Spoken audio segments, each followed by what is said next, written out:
Now, so good evening, everybody, and welcome to your first online class. How exciting! Now, I know the situation is a little bit strange, but I'm sure we'll get through it and we'll be able to keep working our way through our new English file. So, when you're ready, open please page 63.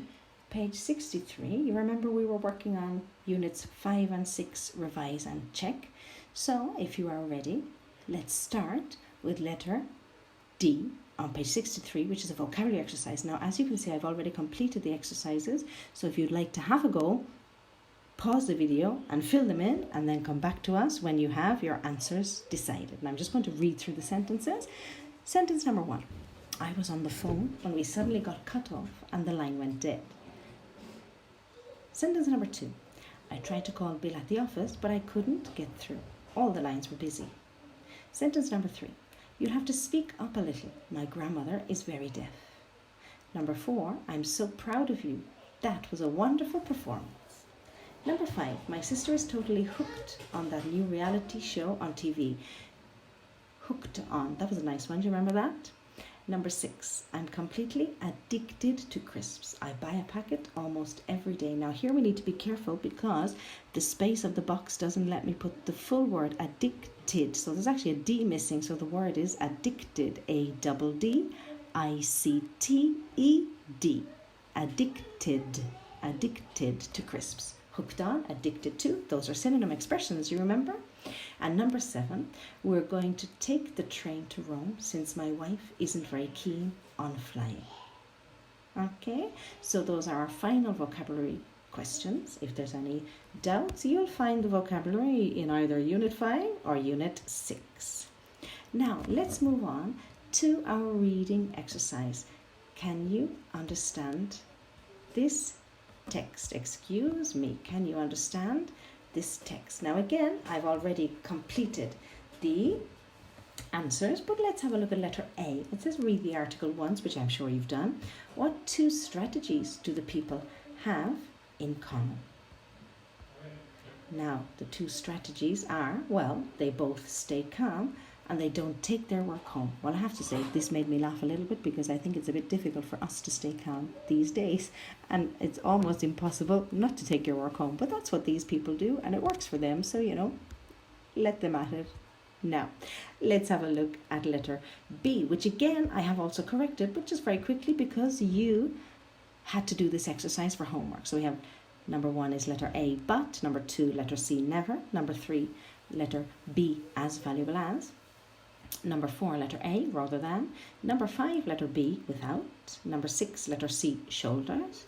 Number 7, letter B, as well as.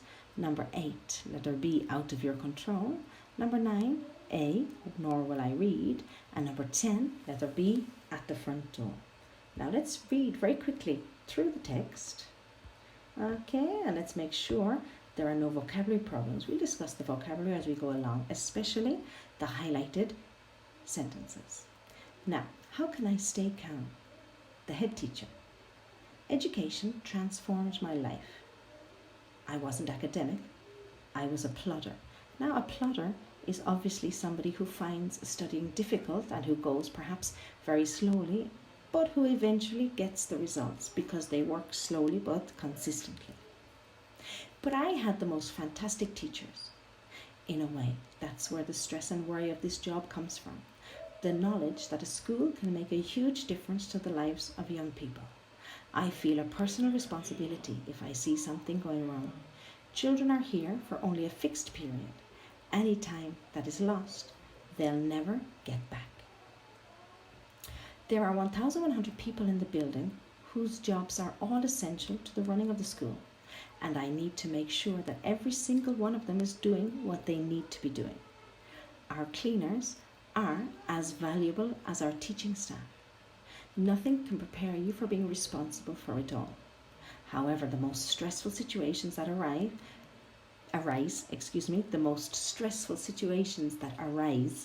be it with antisocial behaviour. Well, antisocial behaviour is usually behaviour, perhaps vandalism, aggressive behaviour. We call all this in English antisocial behaviour, which is really unacceptable to society, okay? Be it with antisocial behaviour or angry parents turning up. We have systems to deal with them. When I arrived in 2012, I introduced a policy for both teachers and students of always remaining calm and non-confrontational. Now, if somebody is non-confrontational, it means they avoid conflict. Non-confrontational. Avoid conflict. The minute you shout, people don't listen to you. They just focus on the noise you're creating rather than what you're saying. The other thing that helps me remain calm is being highly visible, so that everyone, parents and those in school, can talk to me as soon as something is niggling them. Now, if something is niggling you, it's at the back of your mind, annoying you. You can't stop thinking about it, maybe a doubt, maybe a problem, but it's right there, and it's constantly reminding you, hey, don't forget about me, don't forget about me. We often use it to describe a doubt, a niggling doubt, So it's a doubt which doesn't disappear, but it doesn't necessarily cause big problems. It's just annoying you the whole time.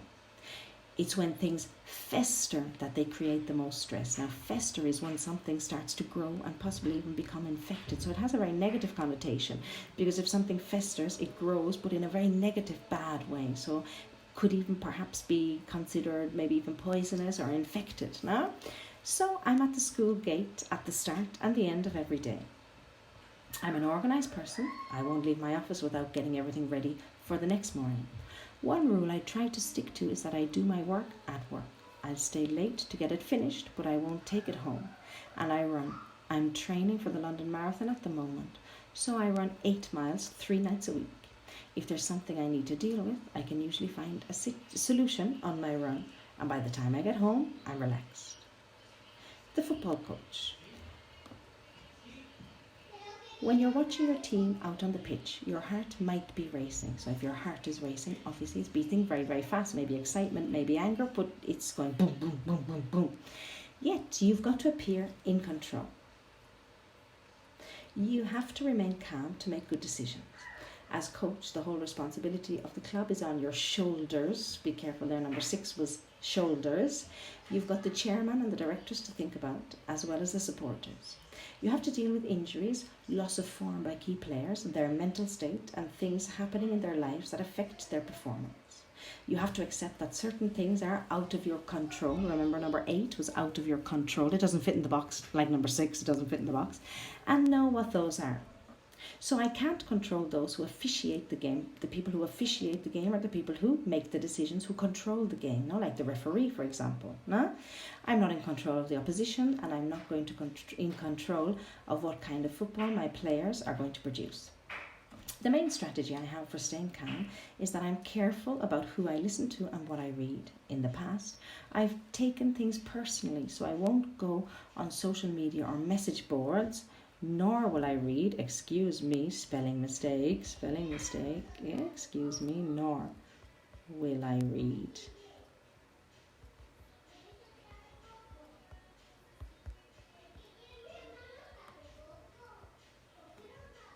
Excuse me, nor will I read comments posted beneath online newspaper articles. You have to stay focused and believe in what you're doing, but you can't be too shut off either. Stay focused means concentrate on your objectives. Concentrate on what you want to do. Stay focused. Do not get distracted. Okay? There was a stage a couple of years ago when everything seemed to be going against me. I was bringing it all home. Last year, I made a decision that I would discuss only really massive things with my family and try to leave everything else at the front door. Now again, number 10 doesn't fit in the box, at the front door. That can be hard when you come home after a heavy defeat, but it's the best way I can handle it. And to handle something is to deal with something, to tackle something. Okay, so there's your reading text. If there are any problems, feel free either to send me an email or to Skype me. And now let's move on to our last exercise for today. Can you understand this film?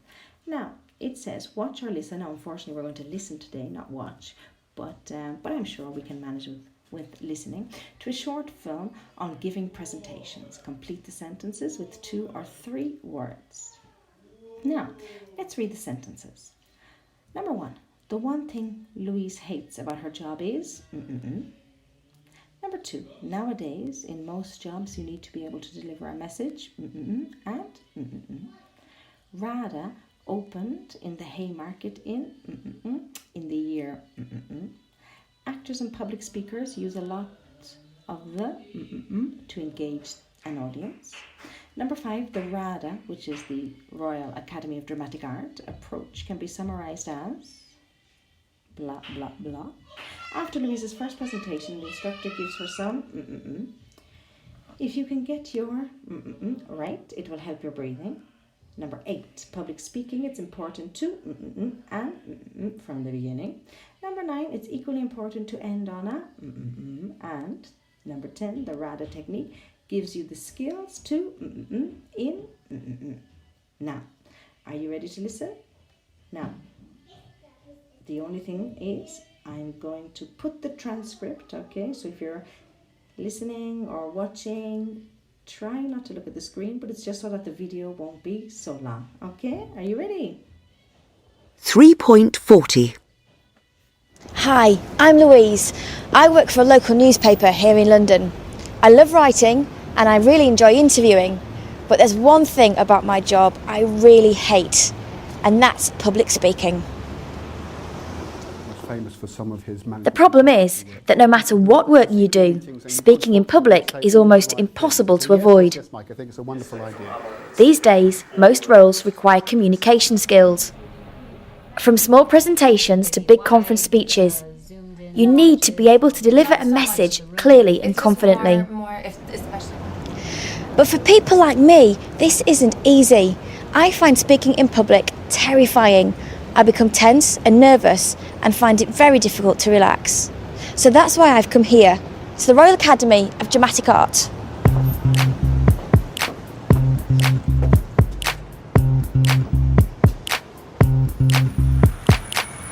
RADA first opened in the Haymarket in London in 1904.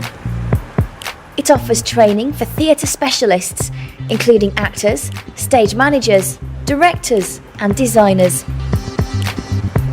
It has become one of the most famous acting schools in the world, and some of the entertainment industry's biggest names have studied here.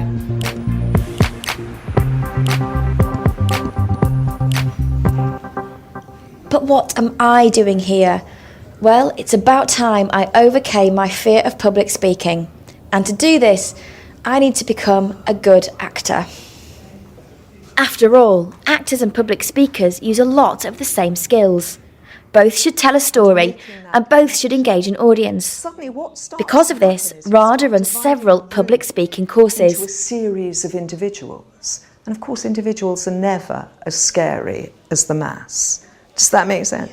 I've come here to develop an actor's approach to speaking effectively. And Sandy, an actor for over 30 years, is going to show me the way. But nothing weird or spooky, just... The RADA approach to public speaking can be summarised in 3 words. Think, breathe, speak. Tell me if anything doesn't make sense. No, it does, and I've always wanted a really grown-up. First, we're going to focus on the think part. First of all, I hope you don't mind me asking, but why are you here? Well, I tend to do a lot of one-on-one work with people when I'm interviewing them, or if I'm... At this stage, you talk through your concerns and set an objective for the session. A big group of people and they're not behind a microphone or TV camera. I get so nervous, even like at meeting new people at parties or dinner parties. So it would just be good to learn a few techniques to feel more confident. Okay, so... Then you give a presentation in your usual style and get some interesting feedback from Sandy.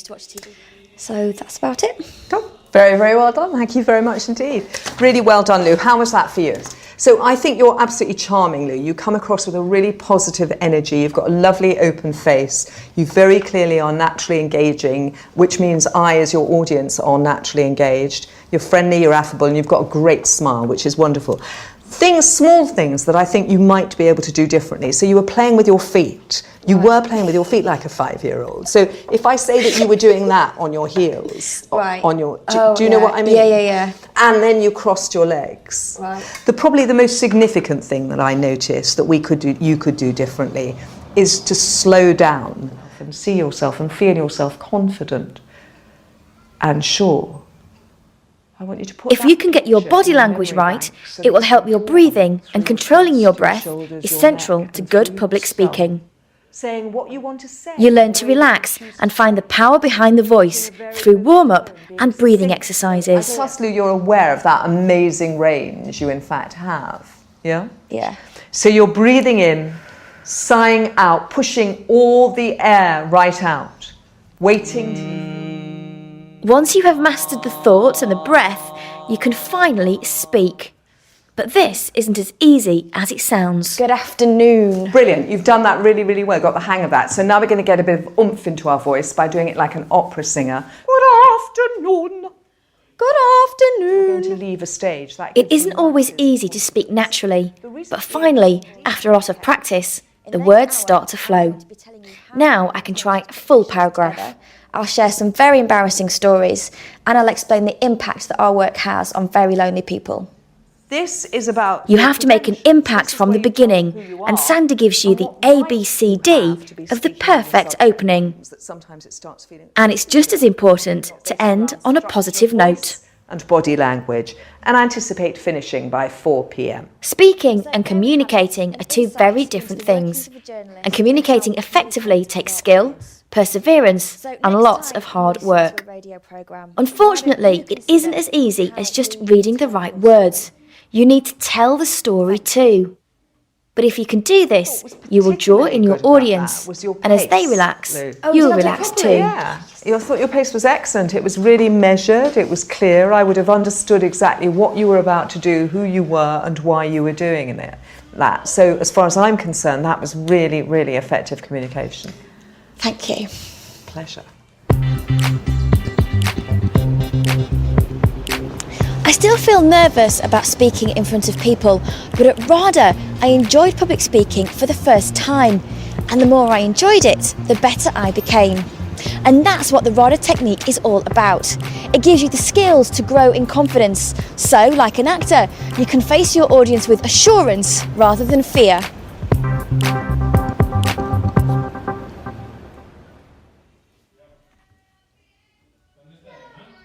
Now, so there's the audio. So remember, you can listen twice, 3 times, however many times you like. But right now, we're going to correct. So let's see.